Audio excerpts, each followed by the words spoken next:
Here I have Mercedes Vito, and let me show you how to use Occupant presence reminder on the following car.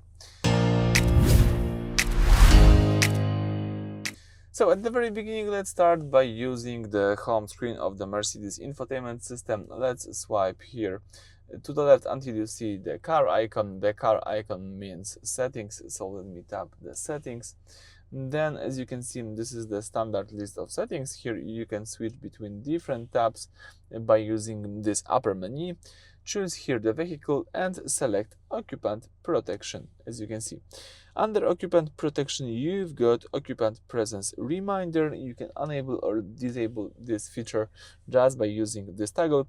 This is like a critical safety feature. If the car detects weight or movement in the car seats, like a child or pet, after you turn off the engine and exit, it will give you a visual and audible warning to ensure no one is left behind in the vehicle. Quite useful, so I really like to have this enabled. Here you've got also information about this information from the Mercedes, so I will leave it enabled, and that's it for this video. Thank you for watching. Please subscribe to our channel and leave thumbs up.